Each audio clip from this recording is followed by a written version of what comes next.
Buried with Ryan Reynolds, 2010 film.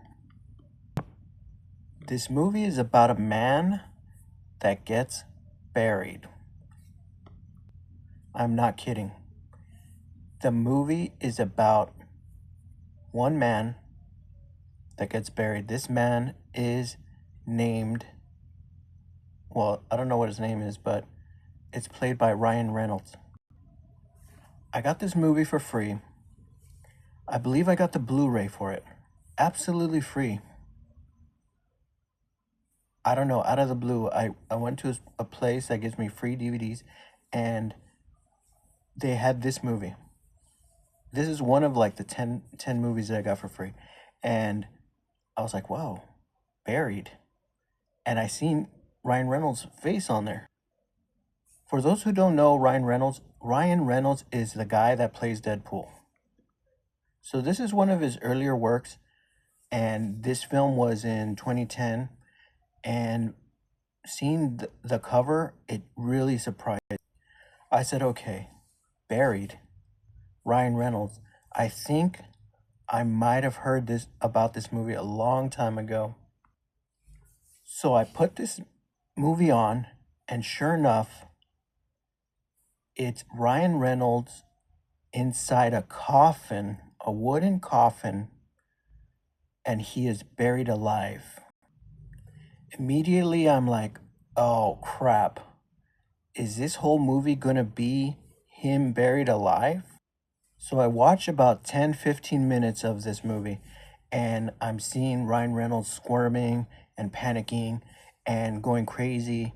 And I'm like, oh my God, this movie can't be all in that casket.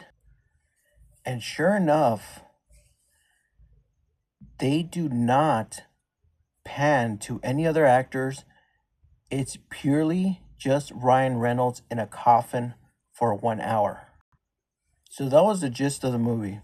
About 20 minutes in, I was like, crap, I do not want to watch this crap. Should I just turn it off and just say whatever's with this? So as I was watching the movie, I got on my phone and I looked on Google to see what the rating was for this movie. And surprisingly, the ratings were very high on this movie. So I said, what the hell? I'm going to give it a chance. So that's basically the premise of the movie. Ryan Reynolds buried alive in a casket. So I watched about 40 minutes of the movie, and it starts to get very interesting.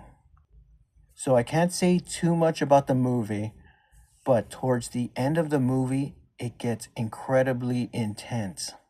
I probably had one of the most intense feelings that I've ever felt in my life.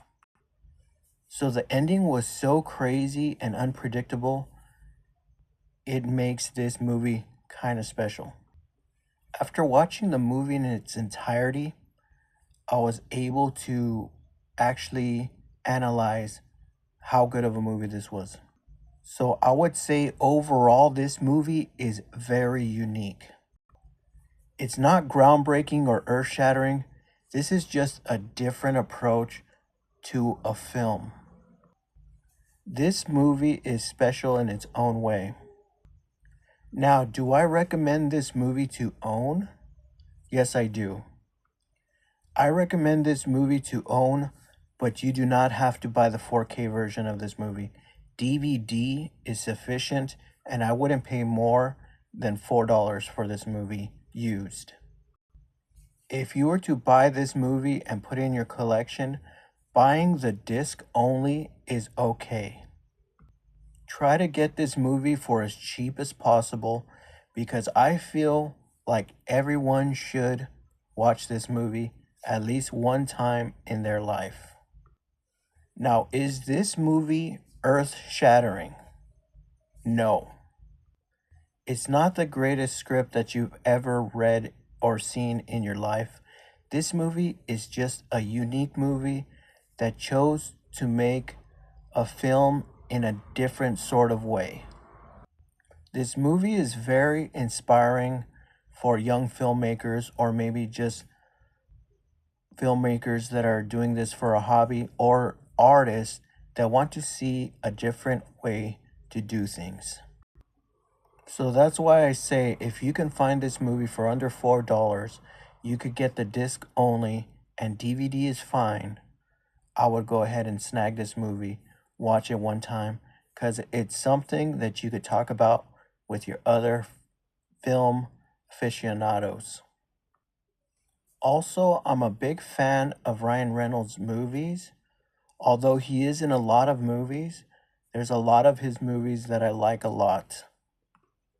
If I were to give this movie my own personal film rating, I would probably give it a 6.4 out of 10, which means it's a good movie, but it's just not one of the greatest movies ever made. The way this movie shines is in its unique approach of making a movie. So that's my rating, and I hope you enjoyed it. Thank you for watching this video.